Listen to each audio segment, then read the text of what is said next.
빌라를 경매로 낙찰받았는데요. 전 소유자가 다시 대산다고 합니다. 이 사람에게 다시 팔아도 괜찮을까요? 시간은 2016년으로 거슬러 올라갑니다.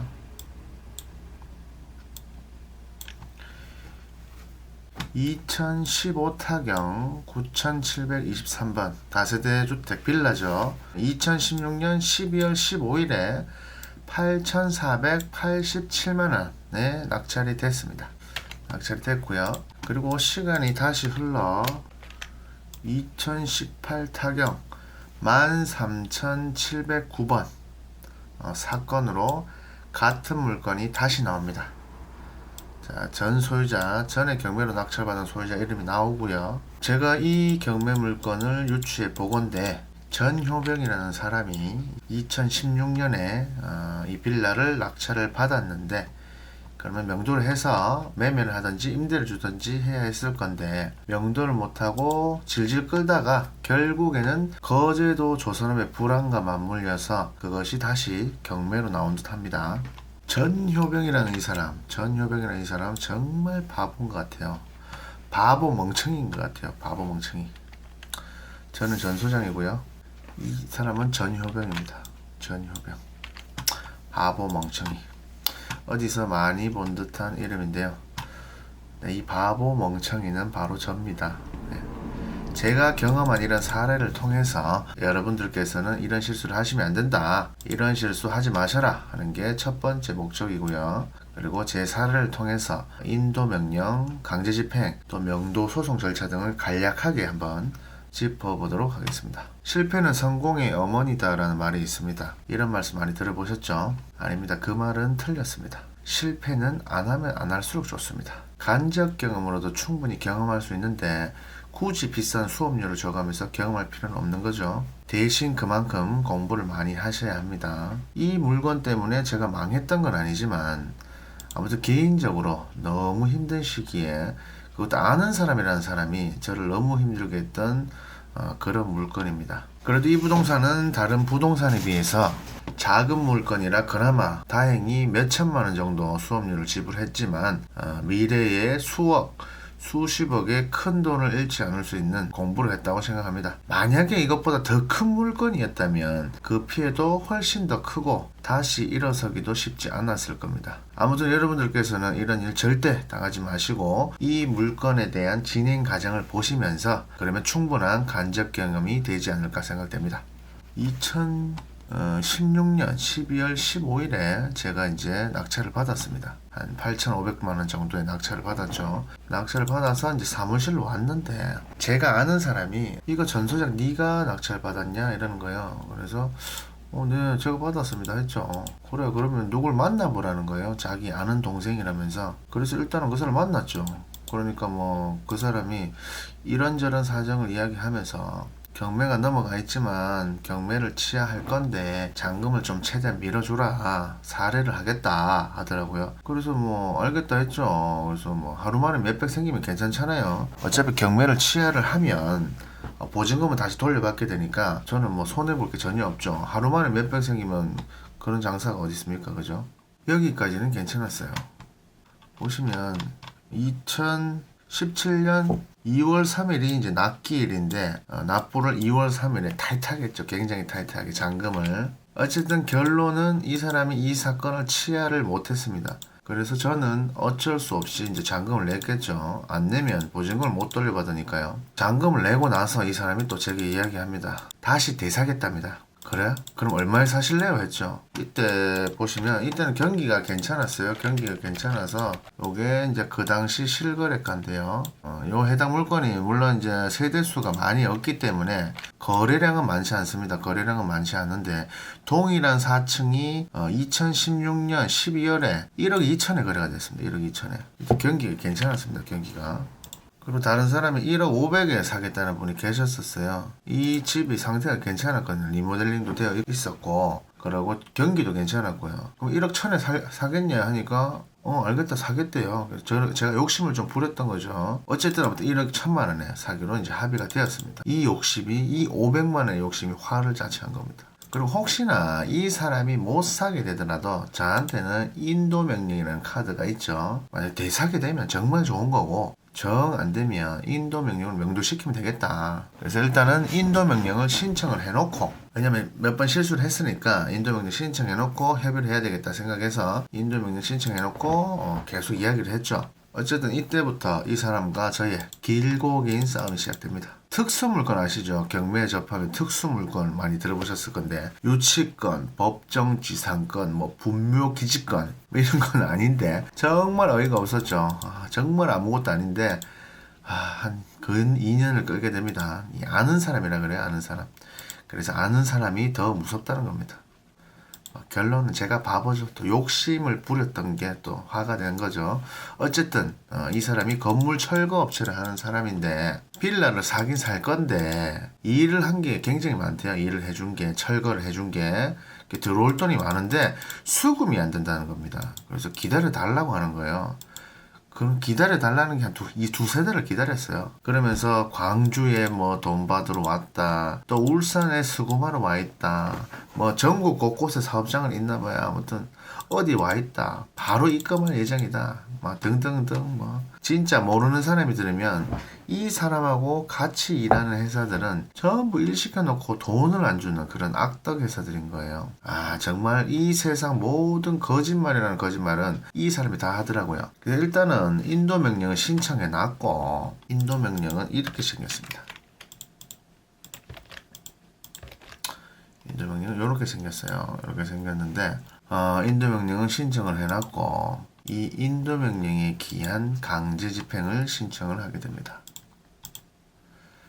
강제 집행은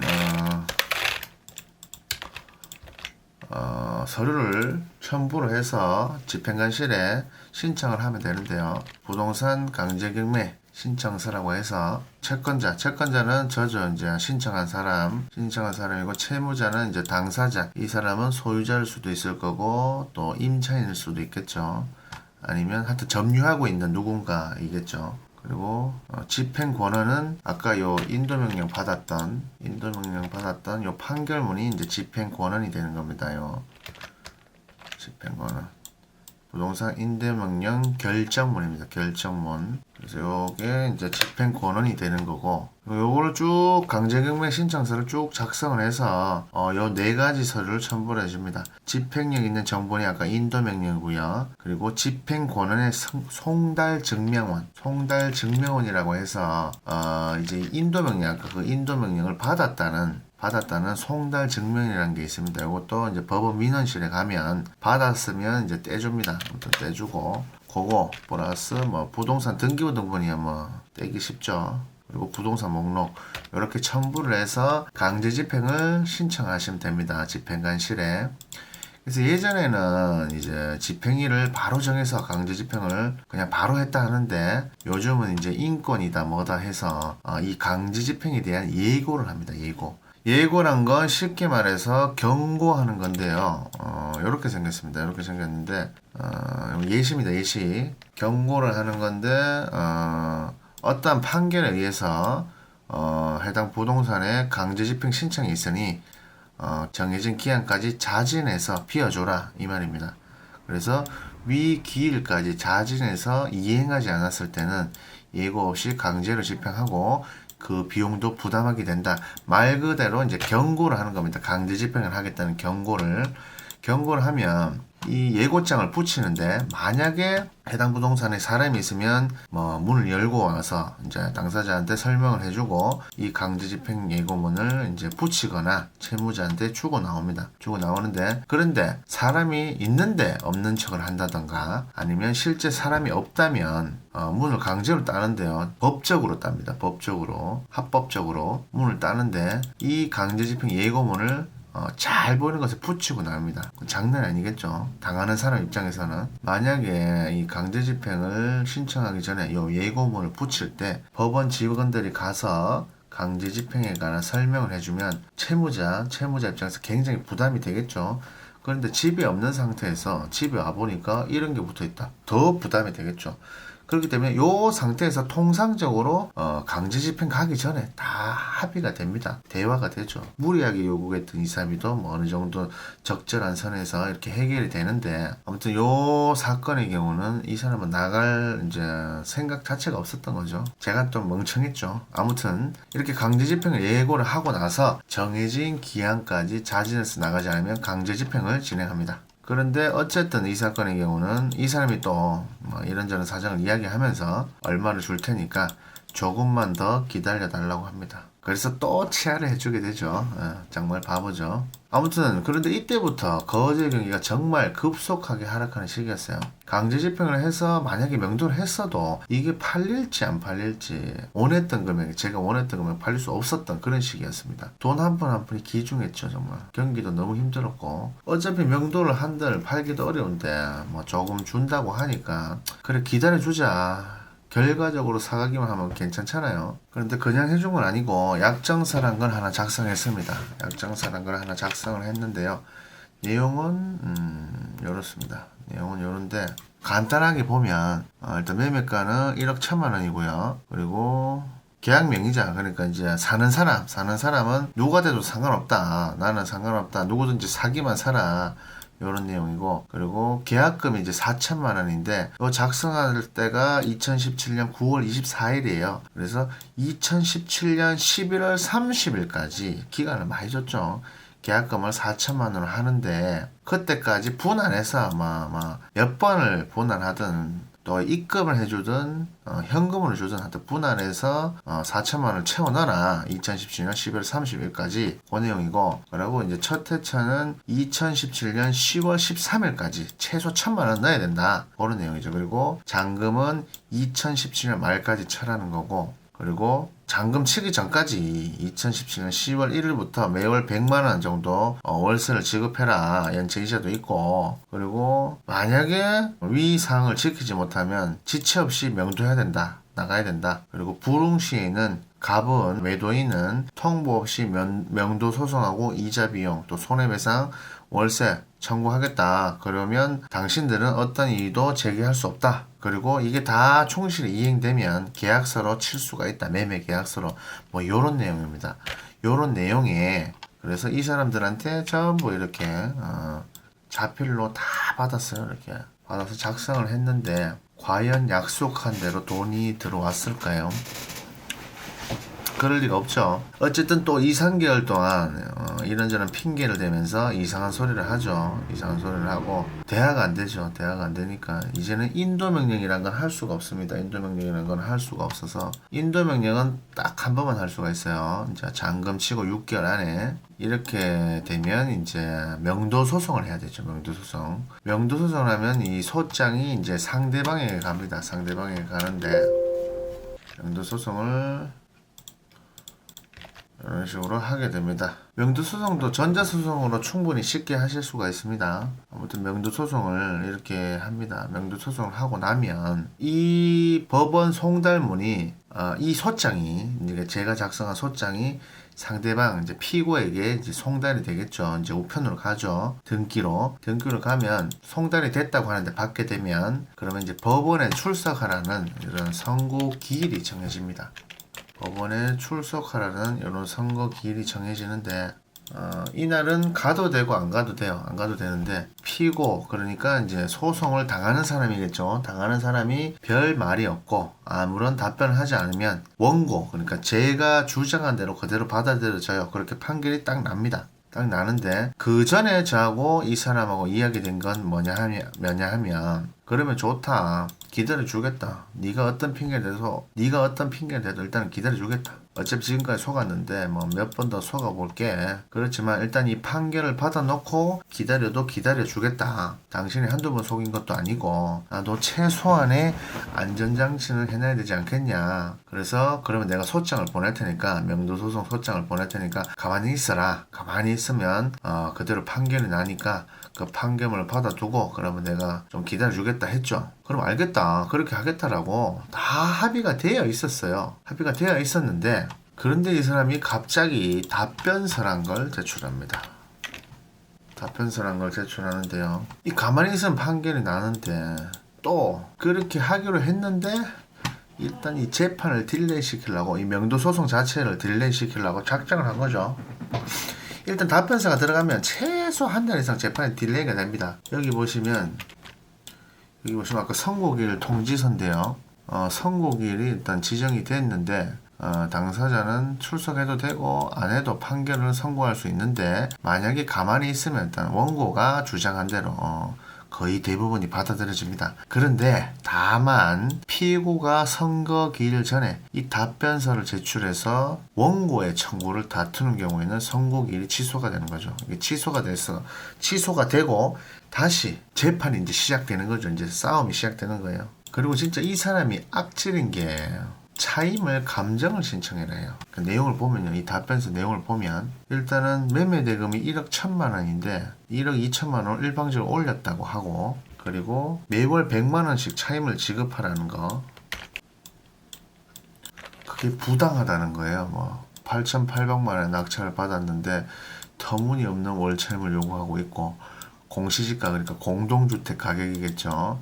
그게 8,400만 원에 불과한데 너무 비싸게 요구한다는 거죠. 당신 때문에 이 사람 때문에 이게 지금 딜레이가 돼갖고 이게 지금 경기가 안 좋아져서 이렇게 된 건데 타이밍을 놓쳐가지고 그 핑계를 저한테 대는 거 완전 나쁜 사람으로 만든 거예요. 일단 법원에서 판사는 무조건 다 받아줍니다. 답변서를 제출하면요. 아무튼 차임이 부당하다 그러면 차임을 감정을 해라. 시세대로 감정을 해서 감정이 되면 정당한 차임을 지급하겠다라고 이렇게 주장하는 거예요. 그러면서 이 사람이 증거로 제출한 게 이거예요. 문자 메시지. 옥포 한성빌라 매매가 1억 2천만 원으로 올립니다. 협상 없습니다.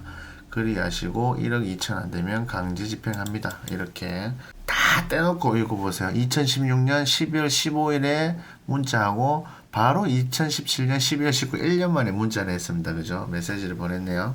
아무튼 이렇게 답변서를 제출해요. 이 사람이 정말 악질인 게 이제 이 차임을 감정을 하라고 했잖아요.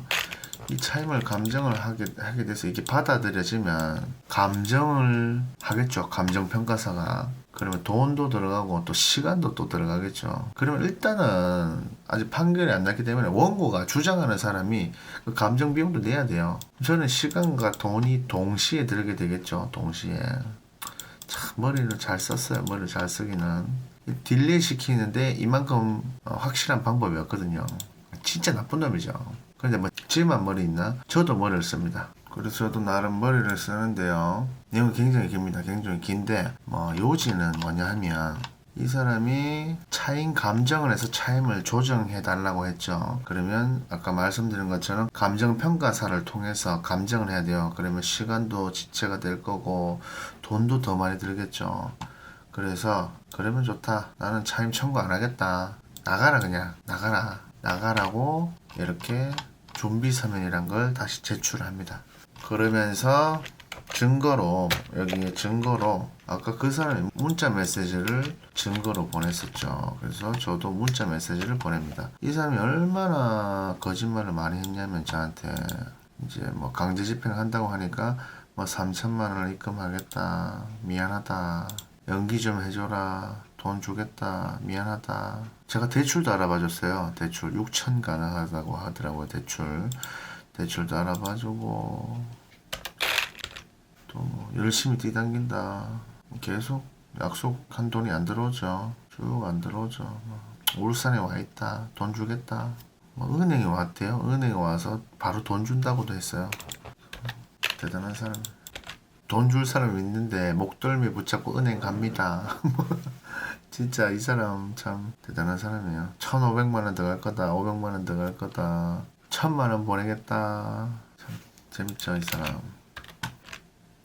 그러면서 이런 내용들은 다 지우고 난 다음에 요것만 딱 남겨놓고 이제 그 답변서를 제출한 거죠. 참 대단한 사람이야, 대단한 사람. 아무튼 결론은 제가 그렇게 준비서면을 제출을 해서 조정을 이제 이끌어냅니다. 조정을 만신창이가 돼서 이제 조정을 이끌어내죠. 어떻게 이끌어내냐? 일단은 1억 1천만 원에 매매를 하고 기한을 정해서 이제 지급을 해라고 이렇게 조정, 판결이나 마찬가지입니다. 판결이나 마찬가지고 또 1월 28일까지 잔금을 쳐라. 근데 일단은 이행지체에 빠질 경우, 그러니까 이제 매수인이 을이 돈을 못 주면 이행지체가 되겠죠. 그랬을 경우에는 이제 제 선택에 따라서 해지하지 아니할 수도 있고 해지할 수도 있는데, 만약에 해지 안 할 경우에는 즉시 손해배상으로 얼마를 주고, 그리고 피해 줄 때까지 이행할 때까지 매월 100만원씩 주라, 이렇게 판결을 났고요. 그리고 다시 제가 선택하에 계약을 나 안 한다, 그냥 해지할란다 해도 최고란 건 이제 마지막 통보입니다. 마지막 통보. 최고 없이 매매 계약을 해지하고, 이 경우에도 마찬가지로 손해배상으로 600만원을 주고, 그리고 즉시 명도해라, 비하라, 집을 비하라. 그리고 마찬가지로 비워줄 때까지 100만원을 지급해라. 100만원을 지급해라라는 이제 조정, 그러니까 판결문을 받게 되죠. 그러니까 제가 확실하게 이겼죠. 확실하게 이겼습니다. 그런데 이제 만신창이가 됐죠. 만신창이. 경기가 굉장히 안 좋아졌다고 했습니다. 그래서 이 조정 조서로 강제 집행을 했어야 했는데, 강제 집행하려면 또 돈이 들어가잖아요. 돈이 뭐 한 300만원 정도 들어가요. 그거 이제 부동산마다 다릅니다. 부동산마다 300만원 정도 들어갔는데, 진짜 큰 딜레마였습니다. 진짜 개심해서라도 강제 집행을 하고 경매에 넘겼어야 했는데, 강제 집행을 하고 넘겼어야 되는데 그렇게는 하지 못했습니다. 자, 오늘의 결론. 아는 사람을 조심하자. 아는 사람이 더 무섭다. 자, 여기까지입니다. 긴 영상 봐주셔서 감사합니다. 좋은 하루 되세요.